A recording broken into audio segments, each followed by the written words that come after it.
All right. Welcome, one and all. This is the Peace Dealer. Shout out to those of y'all in the live chat. Very, very, very excited to do this very special peace talk. Shout out to Khalil. Shout out to Aquarian Essence. Shout out to Bella Elling, Jet Black Angel, Shirlita Scott, Khalil Healing Elements, and everyone else has joined. Life Misspelled is in the building. Yeah, I'm definitely excited to do episode 88, especially of all episodes. I actually had a little bit of fluctuation rescheduling some people, so I'm really glad that we have you at 88. And other than that, welcome, Jay. Thank you so much for joining us. How are you?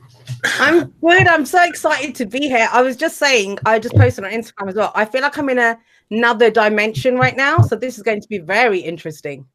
Hello, everyone in chat. And where are you based in? I'm in London. So it's 11:11 right now. Wow, that's amazing. That's super amazing.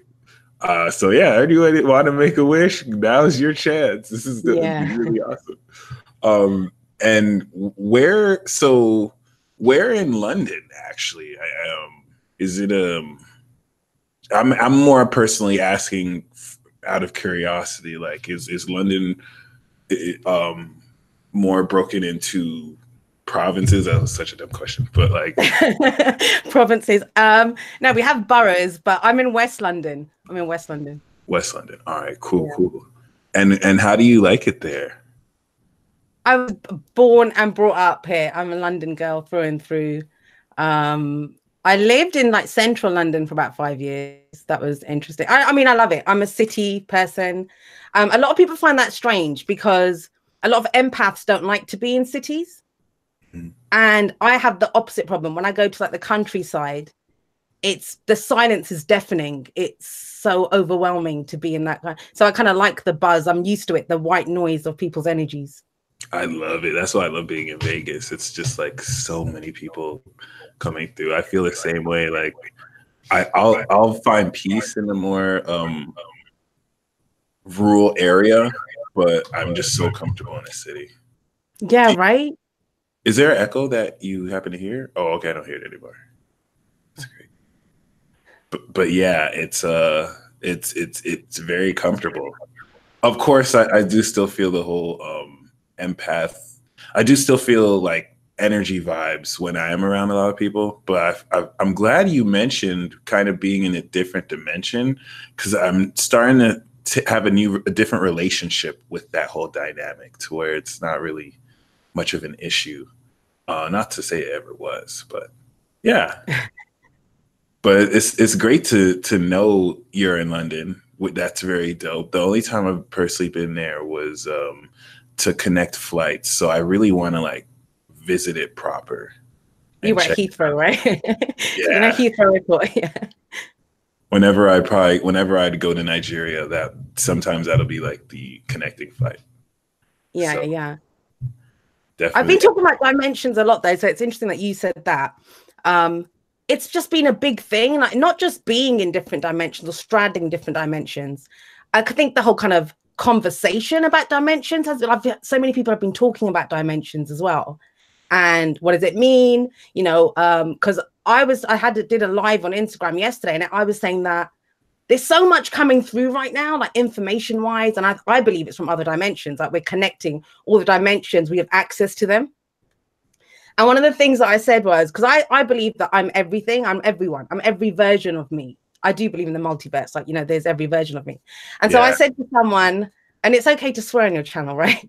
Oh, yes, please. It's encouraging. Okay, so this is what I said. I said, look, somewhere there's an Aries version of me where I'm a trust fund kid, surfing all day and all sleeping pussy all night. Like there's a version of me out there that's doing that right now. Yeah, I'm so glad you said that, because before I did this talk, I got called to just stand. It just hit me as a flash of insight. It's like, connect to all your multiversal selves. And now I feel like I did that to prepare for this call now, since you brought that up. And I just never really, I never really got to explore that concept of multidimensionality, but it does exist. It's almost frightening to consider. Like there is another version of ourselves out there that we can connect with too. So Yeah. that's really awesome. There's And every version. I think there's every version of us. That's why how can you judge anyone? yeah. You are doing exactly that out there somewhere. Yeah, exactly. Exactly. No, that's totally. I mean, that really won't stop people from judging, unfortunately. I guess it's just ingrained in some people, or it's a response of insecurity, or actually, I would like for you to expand on this. I've definitely heard that when someone is angry or when someone hates you, they are angry at the part of you that's reflecting what they hate about themselves. So I've kind of understood that at a basic level, but I just want to make sure I really get that. What does that mean to you? Okay, well, that's something I talk about that a lot. And everyone that we meet, there are mirrors. They're mirrors of us. Mm-hmm. And one of the things that I say all the time, and everyone that follows me, they know this. I say every single person I meet is my soulmate. So you're my soulmate, right? Yeah, That's awesome. And soulmates, they bring us home to ourselves. Like we have done this many times before. We'll do it many times again. And you're helping to remind me about something of myself. Now, if you come to me, if there's something like that you're angry about, or you get me angry, right? That's a wound. You're doing me a favor. You're showing me where I have a wound in me. And okay. I know in the moment, I'm not going to be like, oh my God, thanks, Mike, for saying something really shitty to me or being an arsehole to me. I'm not going to say that to you, but I'll get you out of my space, like, have my boundaries. But it's up to me to figure out, why did that make me angry?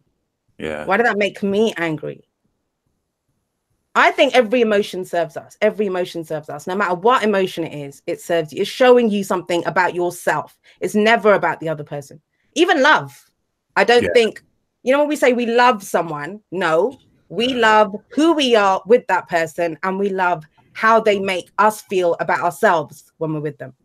That was a hardcore reality that was almost a hard pill to swallow, because I started to question myself on that. Like, do I really love, I kind of thought about it objectively. Like, do we really love people for who they are, just about how they make us feel around them, and how much of that is genuine and how much of that is just transactional? So it made me look more humbly at it, and to realize, have I personally ever even been in love?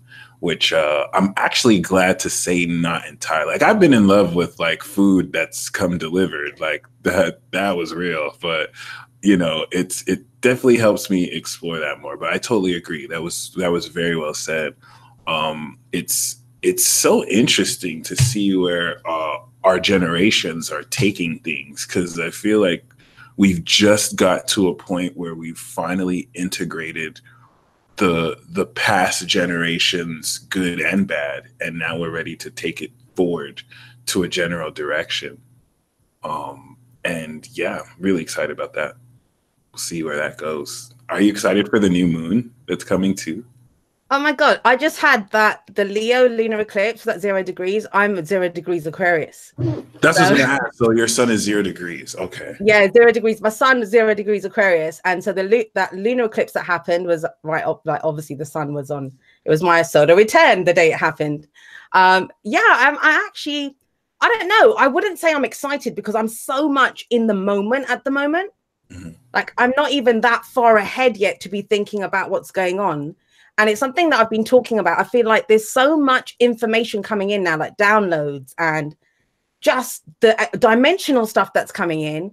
And I've really been feeling the limits of my physicality, if that makes sense. Just of all of this is coming in, but then you're limited by the words that you use, how you're going to express it. And I've been tripping up over my words all week, because the thoughts are so fast, they want to come out. And my mouth can't keep up. That's kind of how I've been feeling. That's real. And I love how you said the limits of your physicality. It's almost like your energy is having to stretch out to feel what's possible. which now makes more sense again if there's like a dimension shift, because maybe in this timeline there's like greater, maybe we're able to do more than we could, given like greater awareness. But what for those who are unaware, what is your moon and rising sign as well? My moon is, I'm a Virgo moon, and my rising Sagittarius rising. Oh, what degree is your Sag rising? 14. That's awesome. It's been squared by Neptune like forever. And my Neptune is at 13 degrees Sagittarius, so it's like half a degree. It's on my ascendant. I really love Neptune contacts to the ascendant and to the sun. It's the real deal, especially coming out the 12th too. I didn't realize how supreme Neptune in the 12th, especially in Sag, is. So it's great to see you not only living out this square we're all going through, and Jupiter and Venus were basically on your rising, which is congratulations. You definitely started. Well, my Venus is 23 degrees Sag. Ooh, okay. I've got Venus in the first. So yeah. Nice. That's amazing. That's very amazing. And well, that's a lot right there. That's really a lot. So do you feel now? Okay, now it makes even more sense why you feel like you shifted dimensions. It couldn't be any more true. If anything, yeah, especially in the midst of a new moon. So I would really love your perception on how that feels, because I've always seen that as like shifting. This square is like shifting us into a more magical dimension, like helping us perceive the unperceivable a lot more. And on top of that, I've always believed that Neptune and Sag is able to see energy. So how do you incorporate that in your work? How do you see visions in your life? Okay, so do you mean like the messages and stuff that I receive? Yeah, the messages you receive versus do you have any experience like seeing energy or auras? Okay, one of the things I say, and I say this to a lot of, because I have my Mars is in Gemini as well, so I have a lot of air in my chart, air and fire. I am mostly. I have poor little Virgo moon trying to hold it together for me, but you know, there's a lot of air and fire there. But I've said this before, I don't hear voices. I don't hear, like, you know, some people say, oh, I heard this or I see this and stuff. Yeah. I don't. It's literally like a memory, and it's so fast. And that's because my Mercury's in Aquarius as well. And it's just, gotcha. It's a memory. It's just, it comes in. I don't even think. I talk so fast. Yeah. And people can say to me afterwards that, hey, oh my God, that reading that you did, I don't remember it. I wasn't even there. I just removed, let it flow out. I speak so fast that it just comes out, and then it's done. It's out. But it's like a memory. It's just, I don't know. There's no point where I think, oh yeah, that's coming in. What I've had to learn to do, and especially with Neptune and my ascendant, I kind of think is to understand what is mine and what isn't mine. Yeah, blending. Mm-hmm. I'm so glad. It's great. No, you're straight. It's great that you say memory too, because with first of all, I think it was KRS who said this, but I understood that Aquarius energy is so lightning fast that it comes off as intuitive when it's really just rapid, fast intellect. And the key that I got for like unlocking, because my North Node's in Aquarius, right? But like for unlocking this Aquarian gifts, that it's not about knowing how to do it, it's about remembering how. So hearing you say memory really triggered something. And yeah, I could definitely see how a lot of this is registered for you through claircognizance and just really having a knowing and moving forward. I really do love the Aquarian vibration. And yeah, I think this is special down too. I didn't plan it this way, but this talk is happening right during my lunar return, 23 degrees. So definitely thankful for that. Mine's at 23 degrees Virgo, which by the way, that's my worst placement. If someone was to ask me what my worst placement is, it's my moon. That causes me so many problems. But the other thing that you like, you know, with the information coming in so fast, the Aquarius stuff, is people say I have a really great memory, that, you know, I can remember things because I can remember everything. of like to the precise conversation.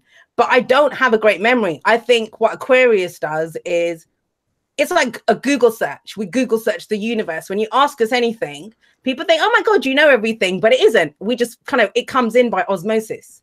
So I don't actually remember anything. Some things I don't remember at all. So it's like a cosmic awareness. Yeah. So like once you get a recall, which is very amazing, supreme even.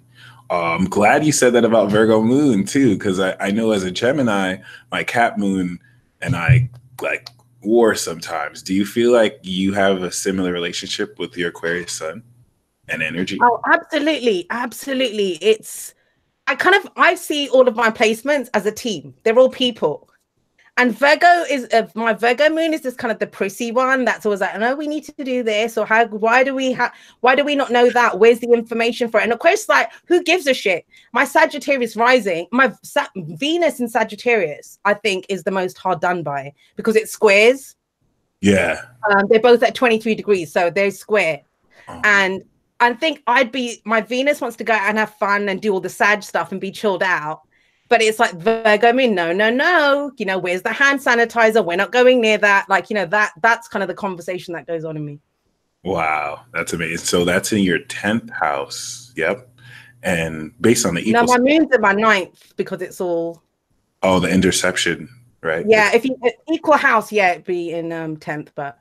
So we can blend 9th and 10th, which is great because my one thing I'm really researching about King Kunk's relationships between sun and moon, I've learned the closing one, because the opening one is like if you had a Cancer moon, but the people like you and I who have like our moons 8 houses away from our suns, I've seen that as a transformational aspect, which can make one a sacred being. That's the coin I've termed, but I'm really wanting to research that because I feel like there's perhaps a transformation state that we can attain through there. I feel like in your case, it's a bit different, even in the Libra case, because with me, like my Cap moon is at a higher level than my Gemini sun, but your Virgo moon, your Aqua sun is at a higher level than your Virgo moon, which means that, you know, you could totally suppress the Virgo need to like be critical. But how do you feel the dynamic of transforming into your Virgo sun? Would that require having to shut off your Aquarius, or does that make you like hyper focused with the knowledge of what you're receptive to in a detailed way? Well, one of the things I will say is I think I've been you know, when people say, oh, love and light and all that stuff, I've been the dark side of every single sign in me. Like, I was that judgmental bitch that giving you know, unsolicited advice to people. You need to fix that. You need to do this. I've done all that. You know, I was like that. So it was coming to terms with that and understanding. And I was codependent as well. I think that kind of came from all of that stuff. You know, but I was people pleasing, doing everything for everyone. I'll get out the way. I'll do it for you. Like, you know, that's Virgo moon, seeing everything critically that you're not doing it right. I can do it. And then I think it was my Aquarius aspects that you're not empowering people. That's why I'm all about empowering people now. And so I have overcome that. The way I see it now, and I've said it to people before, because a lot of Aquarius suns, Virgo moons kind of contact me because they have that placement too, that I don't get it. And I go, look, Virgo moon sees everything. Aquarius knows what to do with it. Nice. That's how the combination works. You let Virgo moon see everything. It will get you all the info that it's needed. And then Aquarius knows what to do with it. I love that. It's I see that as the know-how. Like Aquarius is know and the Virgo is how, and it's like that's so real. It's something I lack. So it's like I really appreciate the energy, because I don't always know how to do certain things, but you know, connecting together adds greater completion. But yeah, I was gonna ask you, how receptive are people out in London to what you do? Is it gaining popularity there, or is it something that's still not as widely accepted? Oh gosh, I've known people that have been into tarot and everything since the 90s. Like, you know, it's not. I think I went with my mum. She went to have a tarot reading. This was back in, I don't even know when it was. It was in the 90s. 96 maybe. No, it wasn't then. It was 94 or somewhere around then. And she had a tarot reading. And so it was famous. It was a place called Mysteries. I think they've moved now, but it's been around for ages, that shop. And it's well known throughout the whole country. So it's not really, there's loads of tarot card readers, and London, anything goes. You know, the freakier, the better. Everyone has trends and stuff. I've never had anyone come up to me and say anything. Most of my friends don't believe in it. They don't believe in it or whatever, but they accept it. They're like, oh, that's your thing that you do. Like if I'm saying I'm Christian or I'm Muslim or something, it's like, oh, you're a tarot card reader. They just treat it like a belief system. Just like America, I guess, like in certain places. But I feel you on that. So that's what's up. And I also am interested. Where is your heritage? Where are you from? All my grandparents were born in India. And then my paternal grandparents, they moved to Kenya, and my dad's born in Kenya. And so I've got the Kenyan heritage, I've got the Indian heritage, and I'm a London girl with all of that history. I do believe in the ancestral stuff. I will say this, I didn't really, I was like, it is what it is, right? I wasn't really big into it.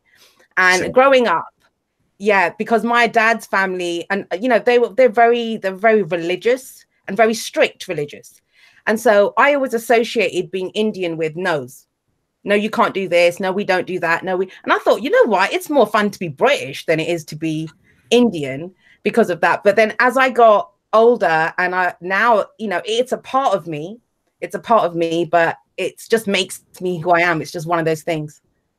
Yeah, that's well said. Very well said. I totally agree with that in my experience as well. And learning to integrate that ancestry into what we do. But yeah, I'm so grateful for you. Thank you for joining. I was overjoyed to know that you actually knew of me too. That was really awesome. And now you're here. So yeah, I'm really interested. Can I ask you something? I want to interrupt you. Yeah. Ask you something. Why do you do the yawning thing with Aquarians? Where I saw you stifle one a moment ago as well. So tell me. Yeah, I didn't even know I yawned. I'm glad you. No, you didn't. You stifled it. You like stifled it. And I thought, oh God, he's going to do that Aquarian yawning thing. That's my Virgo moon spotted that, don't worry. No, it's a really good question, because I remember that when I was speaking to Steve Libby, it happened too, and he has an Aquarius moon. So it's like that. And it happens with Pisces or people who have Neptune contacts. So what I've understood it as is the energy is so. This energy is so heavy or something. Like I just start. First of all, I think it's more linked to Neptune. There's this certain Capricorn woman that has her Neptune on her sun on my Neptune, and like anytime I think about her, anytime I connect with her energy, I go to sleep. Like I just whoosh, and I feel like a lot of my body. I think the energy is so heavy on me. Like a lot of my spirit or body can't handle a lot of it. And the yawn is just a response to like clear the energy. Because in those cases, I'm never even tired. It's not like tired. It's just like it's really weird. I'm glad you asked, because like it's something that's really, I think it's tied more to Neptune and Aquarius as well, because the energy is just so high up there. But that's really my working understanding of it now, to where every time I do it too, I think I might just be like either clearing energy or shifting energy. But to this day, it's very weird. It's very strange, rather, because like I could have just woken up, or I could be like totally energetic. Once I connect to that energy, it's like I get put to sleep. So I think that has been low key blocking my progress, because like I'm having to learn to like, not blocking it, but I think I'm having to learn to like not just stay awake, but like more so hold that heaviness. I think it's a way of, I think inadvertently people like you help me be more aware of that part of my energy too. But it's still quite the mystery. I'm glad you asked that. It sounds the flip side of lucid dreaming. Like, I don't know if you ever tried lucid dreaming. Have you tried that? No, it's not a skill that it's something I have to practice. But I've tried. The first time I tried was in Kansas. I read a book about astral projection, and I kept my body still because I had to trick my mind to like stay awake while my body went to sleep. And it's the only time I really kind of practiced it years ago, like 2007 or 2008. And I'm in the bed and I start to hear voices as if they were like out, and everything starts shaking, but I never made it past that part. So the reason I'm saying it's the flip side of lucid dreaming is the first time when you lucid and you figure out you're lucid, you wake up. The energy, when you connect to the energy, it wakes you up, and you sound like you're doing the opposite of that. So in the waking world, when you connect to the energy, it's knocking you out. So it just reminded me of the lucid dreaming, that it seems like the flip side of that. But it's interesting because your energy's there, like you're alert, you're here, but it is a yawn. That's why I spotted it. I thought he's here, but you know, he's yawning. And maybe that could be because my moon's on Neptune too, and it just like maybe I'm just kind of connecting through there. But so with the lucid dreaming energy, you actually feel energy, like you feel awake and full of energy, is what you're saying? No, in a lucid dream, it's you're in the dream, and when you practice it, what they tell you to do is you actually practice lucid dreaming while you're awake. And you just say, like, I'm dreaming, right? Like, am I dreaming? Yeah, am I dreaming? So you'll check the time, or you have check. It's a bit like Inception, like, you know, you have something to check if it's a dream or not. So you check, you know, like look down at your hands. Like I used to do this thing, like back of my hand, because your brain doesn't retain. It changes the stuff. So your hand will look different, and you're like, okay, this is a dream. And so the first few times when you become lucid in a dream, you think, oh my God, I'm dreaming. I'm awake in my dream. You wake up. It shocks you awake, but then it's really cool once you figure it out. Yeah, in the dream. So you come, yeah. The when I was reading about it, with that book, the famous book about it, one thing that I mentioned, I still haven't finished that book, and I know it actually mirrors my progress. But the one thing that really stuck out to me was how they were talking about your critical mind isn't on when you're asleep. So like, things can happen in your dream that are totally not normal, but that part of your mind will just rationalize it like it's normal. And part of learning the lucid dream is like to point out those rational energies. And I even noticed it with the last few dreams I had, like just completely crazy concepts that in the dream I felt, oh yeah, this is totally normal to do. Like, there's nothing weird about it. So I really feel concerning that, like, there's going to be a mass revival where everyone just lucid dreams at the same time, like, and during a period, like a resurgence of people just being able to do that. Of course, through practice too. But yeah, I'm definitely interested in seeing. It's so strange that we're talking about dreams because, like, I'm obviously a full-time reader, so I read all day, every day, Monday to Friday. I have clients, and I don't know if you've probably experienced this too. I know all readers do. You go through phases where certain questions start coming through, and the past week, 2 weeks, people that have been booking, it's been about, I don't understand this dream. Like, you know, it's literally they're trying to understand their dreams, and they know they're profound. And it's not just one person, it's several people have been coming up and saying, people have been hitting me up in my DM saying, I had this dream, what does it mean? And I'm thinking, yeah, the dream stuff. And it's back to that physicality, because we can't figure it out in our waking physical, like, reality. So it's spilling over into the dream world as well. Especially recurring. And yeah, I have noticed that, like, certain recurring themes that come through. But that's very interesting because someone did ask me to interpret a dream less than a week ago, which is very interesting for Pisces season. I don't even know why I'm coughing right now. This is kind of weird. Taurus, always blame Taurus when you cough. That's what I do. That makes sense. Yeah, my throat just started itching. But yeah. So what, I'm glad you mentioned your full-time status, which is definitely an inspiration for anyone who's doing readings too. How did you embark on your journey? What inspired you to become Aquarian Insight? I embarked on this journey kicking and screaming. I come from a corporate background. Okay. Nice. I've got a Scorpio North Node. Come on. Like, how was I going to avoid this? Like, do you know what I mean? Yeah.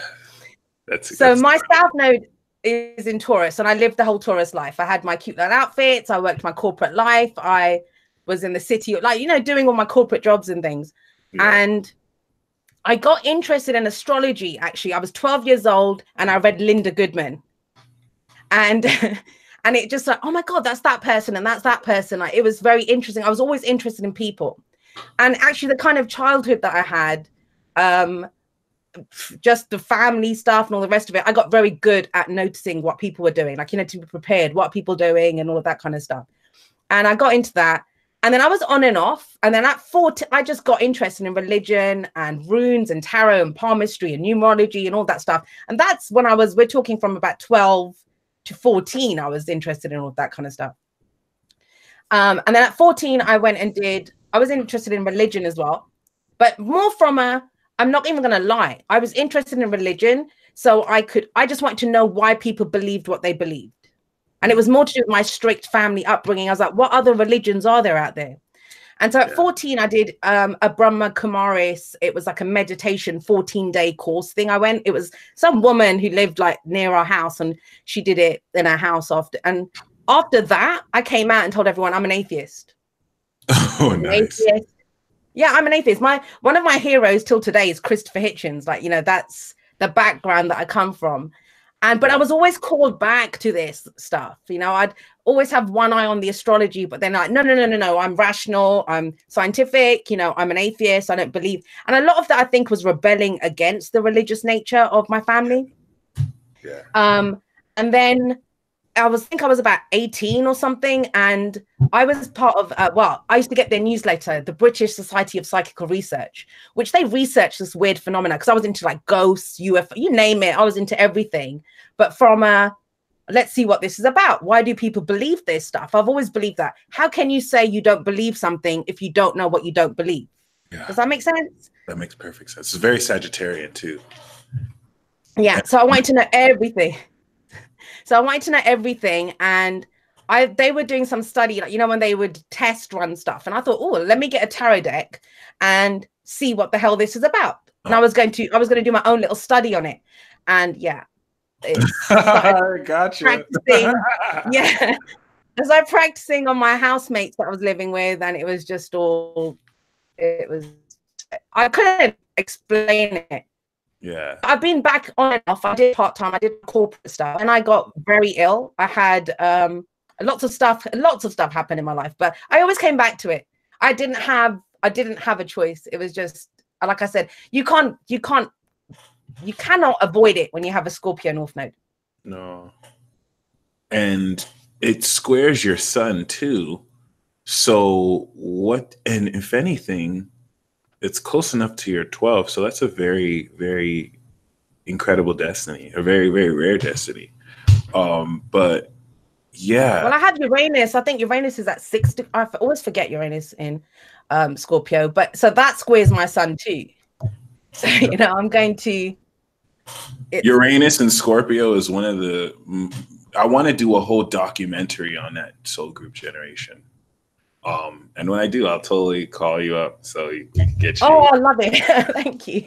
I feel like that's one of the most mysterious aspects. Neptune and Scorpio is very strong, but I feel like Uranus and Scorpio is so key. Like there's something that we're barely going to find out about that generation and an influence.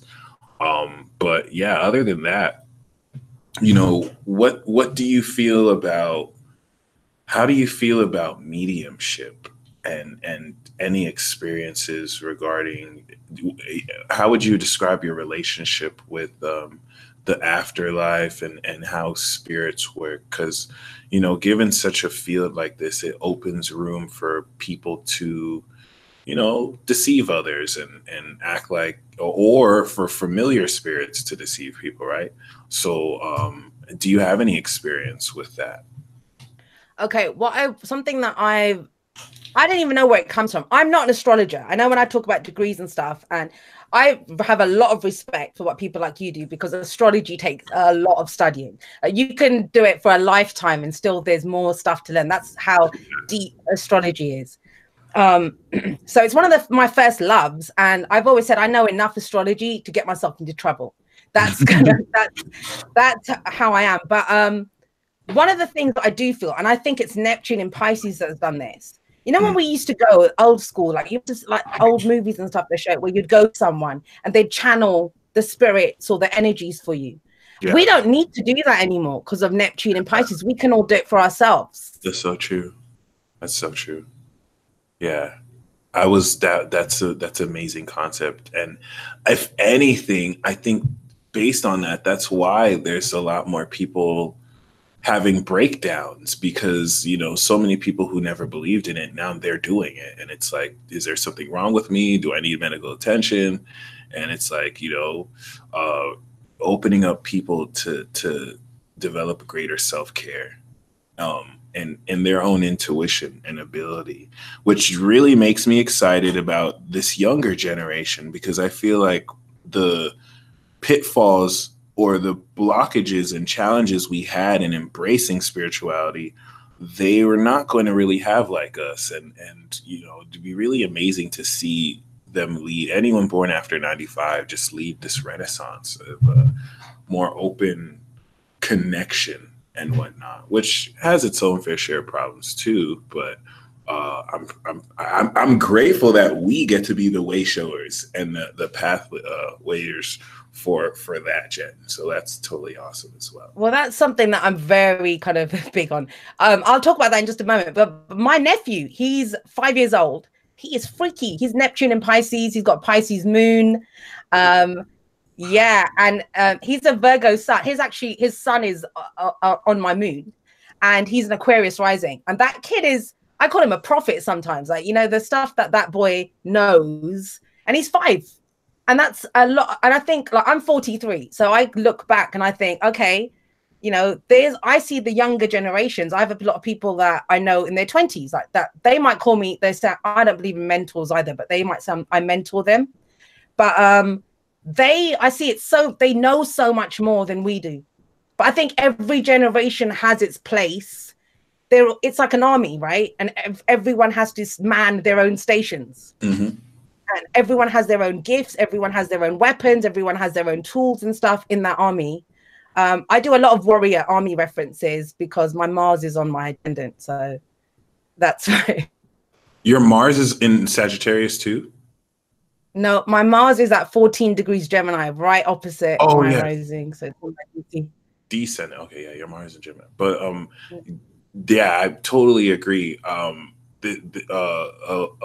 lady's son who was she was a Gemini, her son was a Virgo, and I was astounded. Like this young man, like, ended up telling me some stuff that the night prior I channeled as exclusive information. Like, this is like, no one in the world knows this, only for him to say it, like, and just glibly, like, not even and then draw some images that like correlate very strong. So I'm so excited. It's and they're still like kids, so like to see them grow into that power is going to be like very, very, very big.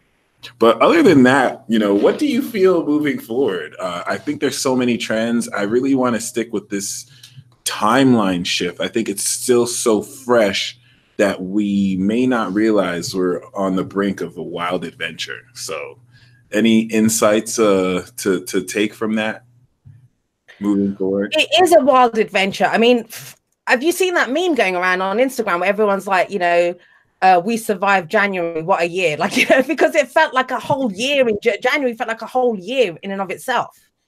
So yeah, I mean, it's been intense. 2018, like nothing moved, nothing shifted, and then bam, this January. Yeah, that's so hilarious. That's so funny. And you're such a Gemini. Look at you laughing at the meme, right? Yeah. Oh my God, I could laugh at memes all day. It's crazy. But yeah, things are moving at God's speed now, like Iraq said, and it's so humbling and amazing to realize it's happening. It's been happening before, but it's like finally happening in a way where we could just like let things. It gives letting go a new meaning, because now we're not just, you know, waiting or perceiving waiting. I never really feel we're all initially really waiting, but yeah. Other than that, you know, Thank you once I just again. want to say something about that, because you know when Yeah. we talk about the letting go part, and that's something that's been coming out, like, you know, people talk about duality, so good and dark, you know, good and bad, light and dark, positive, negative. I believe that everything's one. It has to be one. For there to be the entirety of something, you have to have both the you know, the dual aspects of whatever it is. And whenever, if we want something new, we want new people in our life, or we want new experiences, that means you have to release something. You have, that just physically have to do it. If you belong somewhere, you do not belong somewhere else. That's very true. Yeah. Especially in terms of, you know, dealing with different universes, different perspectives, different like facets of the same reality. So, this is, it's crazy because like as I'm talking to you, I don't know how to describe this, but like it's something non-corporeal that I can't feel. It's not like blocking me, but it's like an energy that I'm not used to feeling, that I'm having to deal with. So usually I'm going to be more candid and like open, but it's like I'm constantly processing another. And I think I'm downloading something and I don't even realize. And you're helping me facilitate that. So thank you. You know what? I don't. It's not just you, because I'm sat here when I'm talking, I'm fine because I'm channeling the energy. Soon as it goes back to you, I'm literally like vibrating. I don't know if you can see me. I'm like vibrating with just the energy. And if it's not adrenaline, but it kind of, that's the closest that I can describe it, like a vibration. So when you're talking, I don't know if you see me, I'm like that kind of just shaking. But when I'm talking, whenever I talk in any of these live streams, I often think it's not me. People think, oh, she's so wise. And it's like, I just channel. It just comes through. I just speak it, and then I get the credit for it. But I don't think it's totally from me. I think it's from the collective. That's the perks of being an Aquarian. We get to tap into what everyone else knows and share it. The same way. Like I always like to remind people I'm just a vessel. Like I get most channel stuff. So, but it's interesting to hear from you, because I've always believed that Aquarians really do know at that higher level. So I still believe that, but to know that it's definitely about, you know, channeling more, which is great to say, because I feel like our whole perception on channeling is going to change profoundly too. I would definitely like to now shift this conversation and ask you about what the best way to perceive soulmate relationships are, because I notice people are coming out of the twin flame craze of, you know, projecting these desires while still having to accept, you know, certain more divine facets of this energy. But like, what do you feel about what do you feel about soulmates, twin flames? Even though I love how you said before, like everyone is your soulmate, you know, how you feel that way. For some people, it's hard for them to accept that, but you know, which I feel is very Venus and Sagittarius to say, but I think that it's very true. Like everyone has a connection with everyone. But what do you feel about that? And what is your advice towards people? What's the best way to perceive you know, that vibration without creating attachments and, you know, fantasizing that someone's your twin flame who probably isn't? Okay, you're going to make me go off on this. Remember, you started this. I have Mercury in Aquarius. If I don't shut up half an hour later, you started this. Go ahead. Okay. So first of all, I want to say this, and not just about soulmates or twin flames, all of that. We are trying to understand concepts that have larger realities. They're beyond us, right? Spiritual. So it's of the spirit. They're beyond us. Yeah. And yet what we do is we turn it into something human. And all right, we are human beings. So we're going to try to adjust it into that. Yeah. But we limit it. We limit it to our very human experience of what's going on with whatever it is, soulmates, twin flames, or the rest of it. Now, and I think people don't go too far into soulmates. I don't think they go deep enough. When you say soul mate, you're talking about an energy, a connection of where it's from the soul, right? Not the human, not the physical aspect of it. Very true. And I think we recognize our soulmates because I do believe in, if they're soulmates, the oversoul, like we recognize ourselves in the other person. That's why there's a profound, deep connection, because we recognize ourselves in that. I'm no way ever going to put down that connection, because I've had them. I've had an intense connection. The reason I'm sat here today is because I had a very intense connection. But anyone that comes in, they are there to help you to come back to yourself. Now, some of them might do that for a lifetime. They might be there to travel with you, to travel that path with you. Some of them are there just for a week. Some of them, few months, right? I knew that person for 6 months. They changed everything. But my experience of them helped me to bring all the pieces of me together.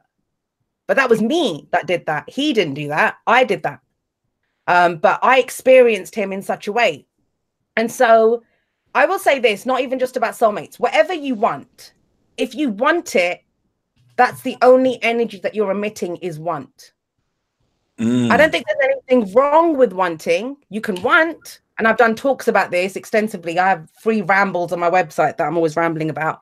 But I always say, what do you want and why do you want it? Why do you want that? And if you look deeper at anything that you want, you're going to want it because you have a need to connect, a need not to feel lonely, a need for self-worth, for love, right? To express your love. And I think we get that confused with other aspects.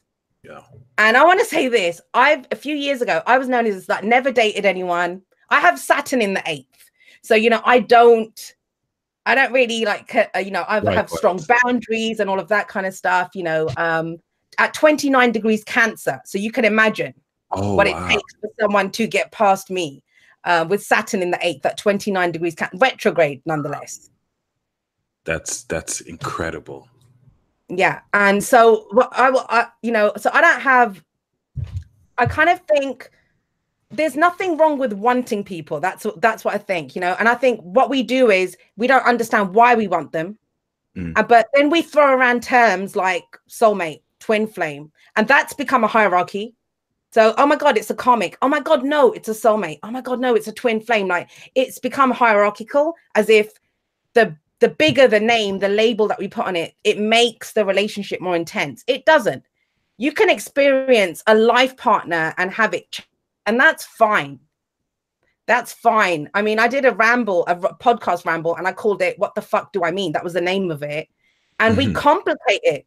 We overcomplicate it with these terms. So we can use these labels, but what does it mean to us? Like, I might use soulmate and something else. You might use soulmate and mean something else by it. You might mean the love of my life, my one and only, which I really hope there aren't people that believe that anymore, because that's not how it works. Sorry? I feel like that's unhealthy to really, place an expectation on one person to be the one and only love you'll ever have. It's good as a fantasy. It feels great, but I feel what you mean about that. But okay, so, and this is going to sound very Aquarian, but we learn or we grow, think about it, through people. They trigger us. We love them. They bring up all this emotional stuff, and our emotions, that's our divine guidance system. That shows us where we are. When we're unhappy, when we're sad, when we're jealous, when we're angry, that's a fire alarm going off somewhere in your house. You need to go check it out. Like, what's going on there? Don't ignore it. Don't slap a smile in it and, peace and light it. Go check it out. Go have a look at what's causing that. Yeah. And I want you to think about this. In our parents and our grandparents' era, they weren't growing like spiritually or evolving as fast as we are. No, so they had those lifelong relationships. They met them in their teen years. They married them. They had their families and they died. That was their lives. Now we are growing and evolving a lot faster than the generations that have gone before. So we're going to have more relationships. We're going to have different relationships. We're going to have people that we grow with, we intensely connect with. They change us. They awaken us. They shatter us. They break us wide open. And then it's someone else comes in and helps us pick up the pieces and they go. So I'm not saying you can't have a life partner, but I can understand why people have so many relationships now. Yeah, no, it makes so much sense. Especially when in many cases, it's not even by choice. Like some people just get thrown in your life. And also, and of course it's a choice to connect, but you know, it's very interesting to add on what you said in the sense where we are evolving so fast. It's like we live many lifetimes in one, in a certain sense. And we get through certain periods and come into new ones. So I think that's something we may realistically see, like not just people having multiple relationships, but just a more openness to where like there's still monogamy, right? But the bounds on it are not as strict.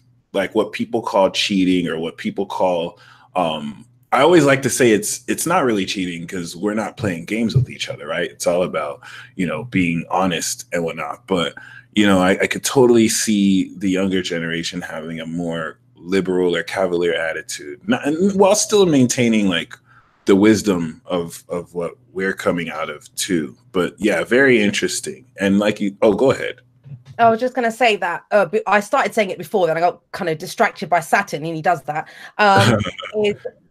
Saturn, when I was saying that I've started talking about love so much, and that's the key thing. That when we talk about all these different relationships and connections, we've said we've bastardized love. Love has just become romance. Love is not romance. Yeah. And if someone had told me 2 or 3 years ago that I'm going to be harping on about love 24/7, I would never have believed it, because I was always I didn't say I love you to anyone. I didn't say whatever. I was just like, no, none of that. Like I was a typical cold Aquarian like a few years ago. No, well, more than a few years ago. But now I kind of think we are love. We are love. And it's the unconditional expression of the love. But we've put all this other stuff in it, like possession. It's like it's become you know, we've conflated the two. Possession's different. Yeah. Having a label on it, having that person as your boyfriend or girlfriend, that's not the same as love. Love is the emotion that you feel. Yeah. And you can feel that. That's the age of Aquarius. That's unconditional love. When you will have unconditional love for people, you don't want anything back. You don't need anything back. Yep. But love doesn't. The thing now is it hurts, right? People say love hurts or love. It doesn't. It's the easiest thing in the world to love someone. But we think it's not returned. It makes us feel vulnerable, or it's going to get rejected. That's what freaks us out. And that's fine. That's where we are right now still. But we've conflated too many things with the pure essence of love, which is what we are. All of us are that.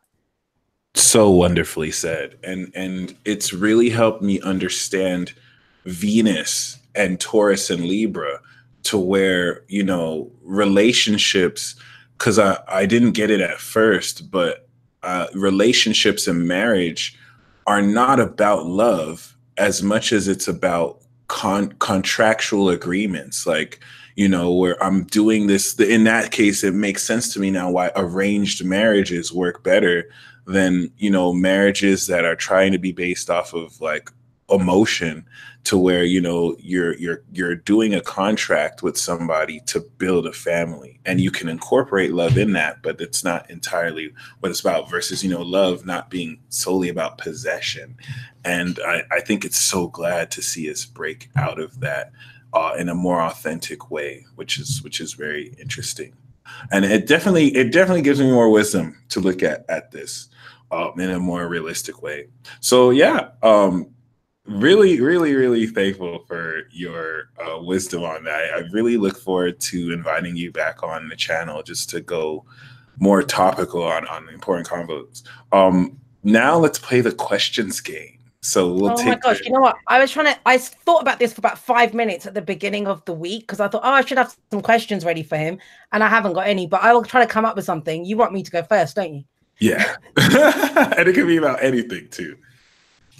Okay. Oh, I know one, actually. I just looked down at my deck and thought of this. Right.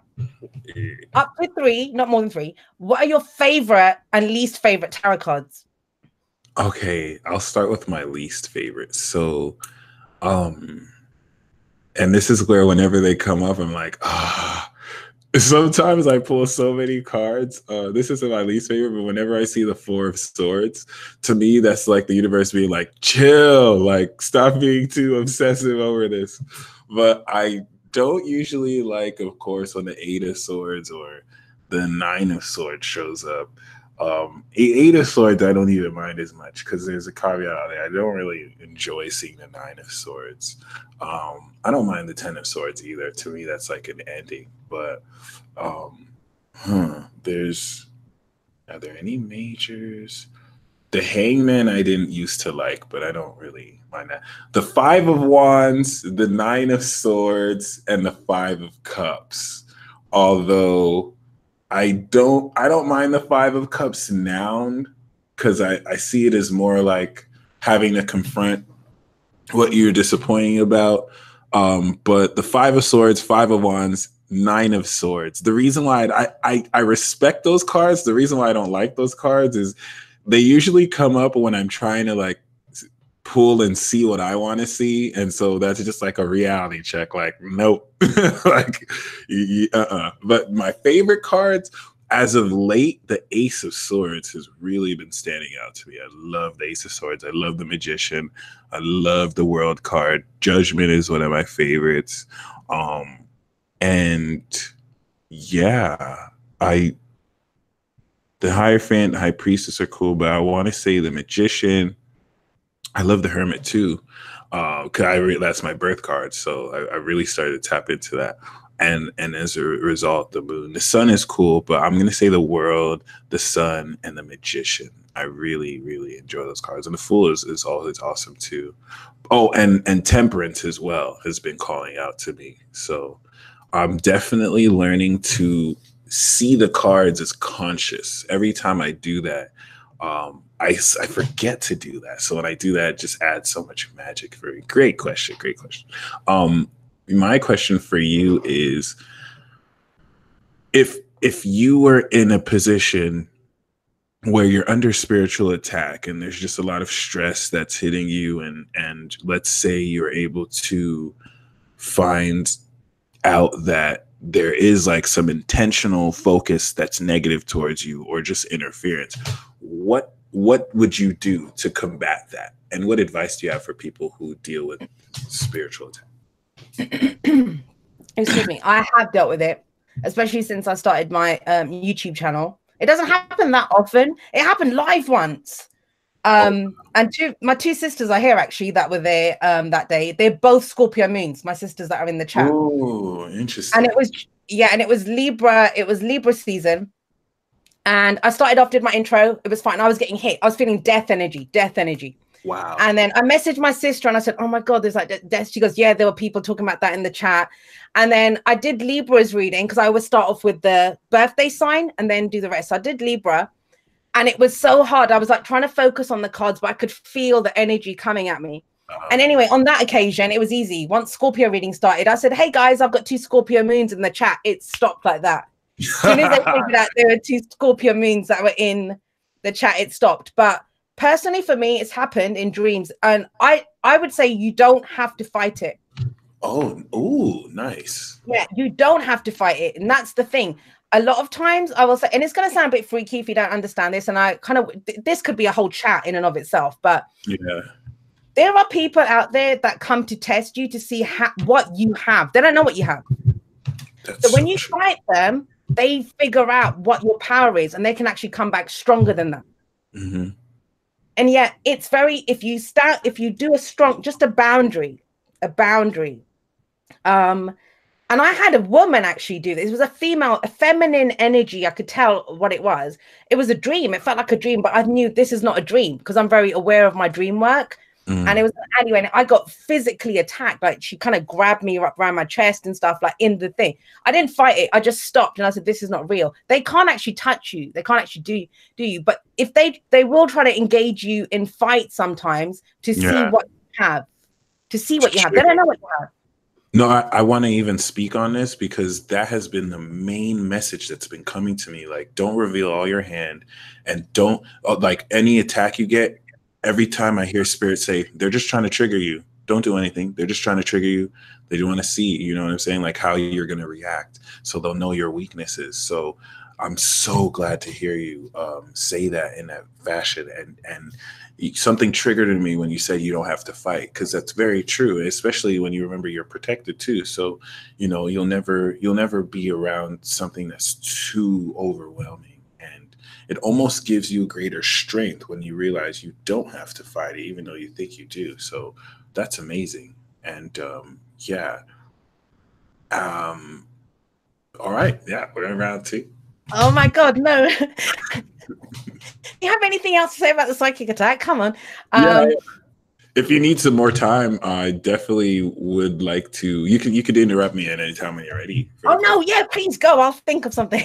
Go. Yeah. I've been feeling that like they're extraterrestrial or higher order celestial energies that are spying on the human race through these satellites, through Galerius Clark orbit, through our technology, and like they're watching closely to see our powers emerge, and so that they can analyze it and see what we got before they may invade or before they may do something. And so that's really taught me, because before I didn't understand why, when it comes to superpowers, when it comes to expressing gifts for eighth housers, and especially because this doesn't apply to everybody. Some people, they're supposed to show it, but it's like I realized for certain individuals, it's like, wow, why is it that I have to keep it secret? Why is it that I have to keep it sacred? Like, don't expose it. And now this really gave me insight as to why,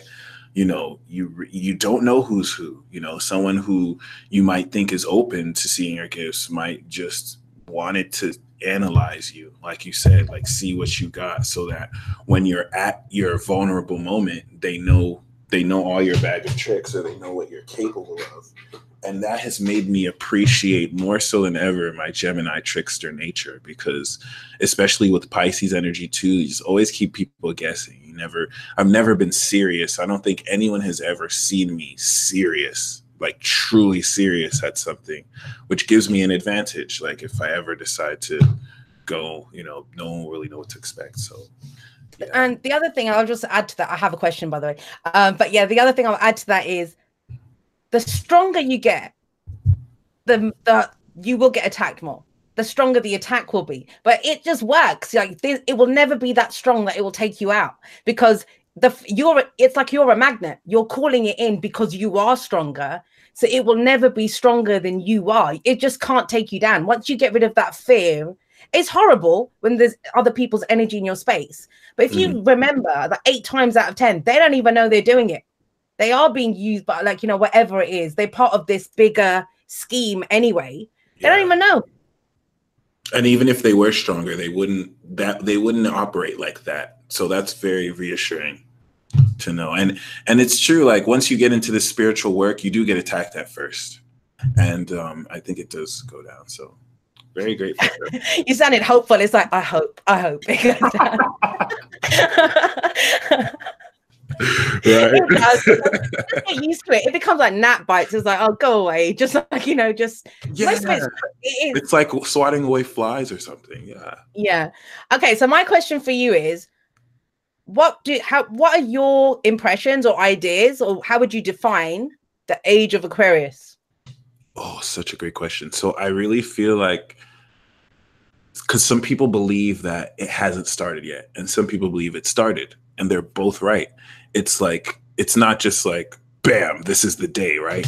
I see it as like waves. Like we're at the crest phase where you have Pisces, but then you have Aquarius, and we're like moving a little bit closer. So once in 1998, 1991, whenever we had internet, like connecting us to the network, I feel like that was a significant day for the age of Aquarius, and that decade that has allowed us to connect. So we're in the stage of the age of Aquarius where we're not fully into it yet, but we're starting to lay the foundation. So we're in it, I believe. But like the age of Aquarius for me is very much so an enlightened information age that is in a period where children are born only knowing technology, which we're here, right? Like people are able to connect with other people all around the world. And it's a social understanding Black Tana said I was on the net in 84, so I take that back. But like, it's definitely a social age where we're starting to make decisions as a collective.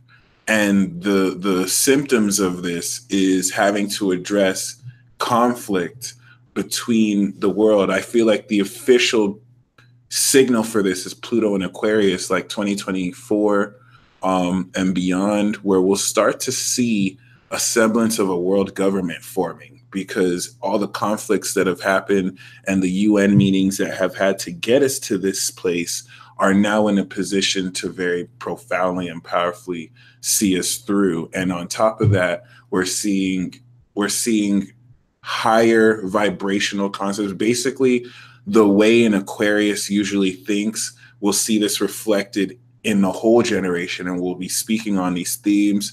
And it's just going to be an age where people who allowed race and culture to divide them, it doesn't anymore. And we start to, you know, in the heat of it, connect as like one human race. This is going to be awesome. I agree. I agree with that. And actually, I'm going to get hit first by Pluto. 2023 is going to, on my solar return, that'll be, Pluto will be there as well. So I'm kind of, that will be the end of my transformation, but that's a whole different story. Pluto's been key in this. I have an obsession with Pluto because of the stuff that happened. My journey kind of started with Pluto, I think, which makes sense as a Scorpio North node. But yeah, when Pluto crossed my ascendant. It's going to go zero, it's going to go back over, and then it's going to go back over again. Yeah, exactly. I'm glad you get it over with, like at the beginning, which is cool. But yeah, and it's such a very pivotal degree too. And even knowing that you're 29 degrees Saturn in Cancer, that's opposite your sun. So that'll be implemented too when Saturn opposes that. So that's really, really, really, really interesting and super powerful. My question for you now is, what are your 3 favorite zodiac sign energies and the 3 most challenging? I really was hoping you would not ask me this question. It's not a hot seat question. No, it's not. It's an awful question. The hot seat. Oh, you know what it is? It's the problem is that I can dislike and like all aspects about every single one. I'm not going to be one of those, oh my God, we're all snow. Every single bloody sign is annoying, including Aquarius, and I'm very Aquarius. You know, sorry? I feel you on that, totally. Like, yeah. Okay, I'm trying to go from my own aspect. My Virgo moon, because that's the biggest one in mine. I think me and Virgo have a problem because my rule number 1, and everyone that follows me knows my rule number 1 is don't tell me what to do. Yeah. And Virgo love telling people what to do. And so I have a lot of Virgos that will come and tell me, oh, you know, yeah, you should do this, go to sleep, get some rest, go eat, go do this. And it infuriates me because my rule number 1 is don't tell me what to do. And they're well-meaning, they're doing it out of love and they're right. Does that mean I need to be told though? Yeah, exactly. Yeah, I feel you on that. Let me think. Oh God, I don't even know now. How could you do this? I don't know. It would have been easier if you had told me go for all 12 and tell me the bad and the good of each of them, because I've got it for all of them. I don't actually have favorites and least favorites. That's my own thing. Let's do that. We could do that. I'm down for that. So Aries, I love because they're so real. I love Aries because they're so real. So yeah. They just like, they don't even think. They don't have, you know, they don't have a filter. That's what I love. A lot of us like, what's the react? They don't give a shit. They just express like that straight away. Express it. That's also their bad side because there's too much of that. It's like we don't want to fight. Sometimes we just want to go out for a drink. We don't need an argument.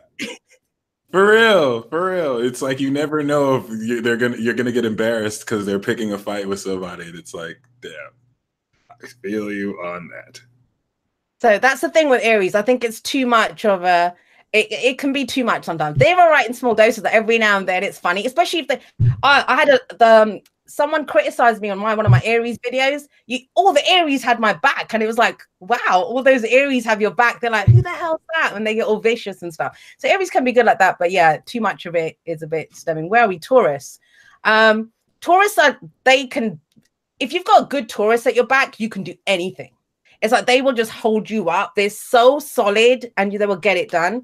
What I don't like about Taurus, or they don't always say what's wrong with them. Their sign, earth signs, all of them, they kind of tend to hide stuff. And I find that very frustrating as an air sign, that, you know, just say it. You don't have to do the silent treatment thing or kind of do whatever. So that gets me. But Taurus, I love. I have some great Taurus people in my life, and they enable my madness. I think all the fixed signs do. If I'm with a Taurus or a Leo or a Scorpio, I'm going to do some mad shit. Like, you know, it's just, if we're both on board, my dad's a Leo. So if me and him are on board, it's like, yeah, we'd probably go rob a bank or something if both of us were like on board. So yeah, let's go do it. I'm jumping around everywhere. Can I just leave in order too? Or yeah, no, I've got a lot of mutable energy. I actually love the mutable signs, but the same thing I love about them is what I don't like about them, which is they are ready to change in a heartbeat. They will change. I'm surrounded by Geminis and Sagittarians. Like, they're my best friends. They're all Geminis and Sagittarians are everywhere around me. And they're up for anything. Are you free? Yeah, let's go. Let's go do this. They're ready in a heartbeat to do it. But they're also out of shit. Like, they're unreliable. Like, you know, they'll go off and go do something else. Yeah. I had a peace talk with a Pisces. I confirmed. I was like, are you ready to do this? Yeah. She didn't show up. and then I was like, oh, okay. And I saw a meme earlier that's like, you know, Pisces flake at the last moment. So I was like, okay, that's why I wasn't too bad, because like, all right, like, she had a Sag moon too. She was like totally mutable. So I didn't even expect her to show up too. I was like, I don't think she's going to show up. So I wasn't even mad. But yeah, the unreliability is killer sometimes. I think I only got cardinals left. If I just do that, then I've answered everything. Cardinals, I don't know. They're all so different. I think with the fixed, they're kind of similar. The mutables are kind of similar. But the cardinals all seem so different from each other, like Cancer and Libra. Well, I suppose them two could. We did Aries. I kind of like, they will come up with ideas and stuff, like, you know, to start things, or let's go do this, or they're very good at initiating stuff. Or I'll say, oh, let's do this. They'll come up with a way of how to do it. But I don't know, man. Again, with Capricorns, they don't talk enough sometimes. That silent stuff that they do, that drives me nuts. Libra can be too kind of compromising. It's like, stand up, go do it. You know, you don't have to be nice to everyone. Cancers are healers, man. I can't say anything bad about Cancers. I love my Cancer clients. Yeah. They come in to get help from me, and they end up healing me without even knowing that they've done that. I feel so good and cleansed after I've had a reading with a Cancer. Same here. Like, whenever it's a consultation, I just feel comfortable. Even some Cancers will be like, how are you doing? And they'll start to actually, like, you know, ask if I'm okay and give me advice. So it's only Cancer that does that too. It's amazing. Yeah. Yeah. Absolutely. So okay, actually, we're on the last round. So you have one more question to ask me. I had one more, and I had it when you were talking. Okay, so this is something that I've had conversations with people, and I've noticed they've lost their minds over this, and I didn't realize it was such a big deal or so controversial. So I'm going to ask you, if AI kind of takes off, right? So we are now inhabiting the world, and AI are asking for, you know, artificial intelligence. They're asking for their rights to be, you know, for their rights. Do you think they should be allowed rights like human beings? Like, how would you feel about AI? That is such an amazing question. In fact, I feel like that is one of the major prominent points that'll let us know we're fully in the age of Aquarius.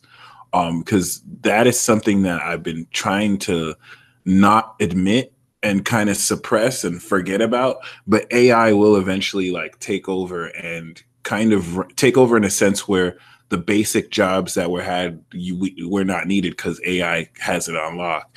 And there's certain videos people have of AI where they talk about, you know, the AI basically hurt somebody or said something that was a little slick.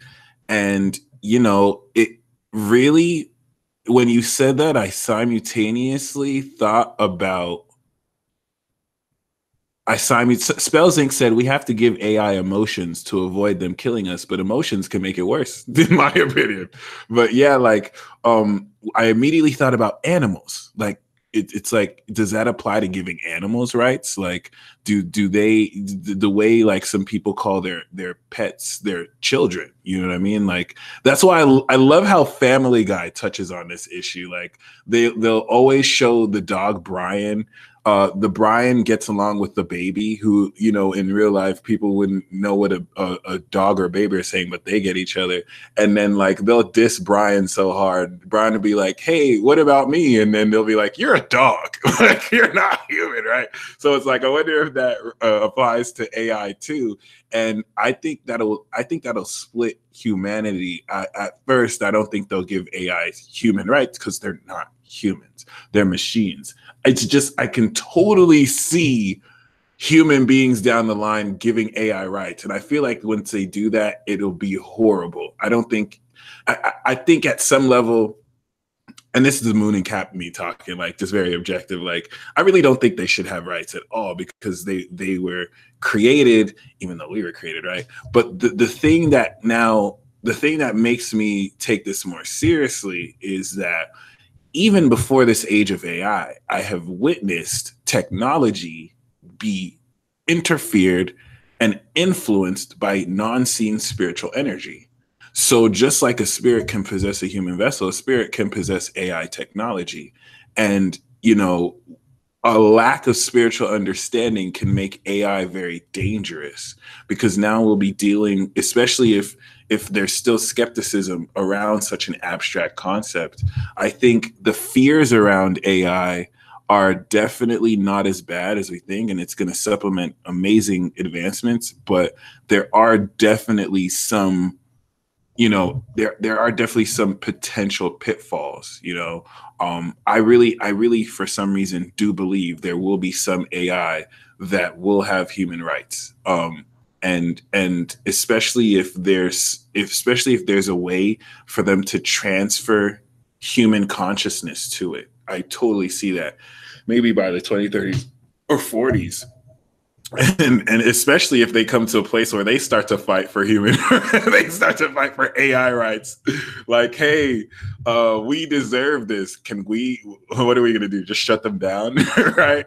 So that's such a phenomenal question. But regarding that, you know, I do feel like just like we're influenced by unseen vibrations, they can be influenced by unseen frequencies, and they would be so much easier to be influenced by frequencies and just get reprogrammed, maybe by someone who just hacks into their system. So yeah, that's a really, really, really great question. Like Miss Kiki said, it's already here, I believe, and it's just right. But we're getting reprogrammed as humans. We're programmed too, but we're getting hacked. Anyone that thinks we're not programmed is by design, all of this shit, to elicit a response. Apparently the computer is built based off the brain. So we're very, very similar to technology. That's what made me feel weird when I said they're programming too, because it's like, well, that's kind of like us. So, you know, I personally have had to get humbled too, because, you know, I still come from eating meat, and you know, I'm trying to be mature enough to say, you know, I still believe in terms of like consumption of meat, it's not so bad, but I'm starting to realize, you know, animals do have souls, animals do have feelings, and you know, even to apply it to AI, plot twist, we are the AI, like so.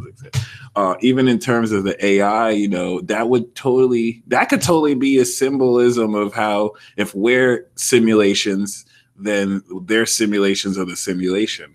But that'll be so interesting. I could totally see. I'm not even going to speak that into existence. I was going to say I think, you know what? I think we need to do a talk one day just on AIs, because this is something I didn't realize. And we need to have. It's going to happen. It is going to happen.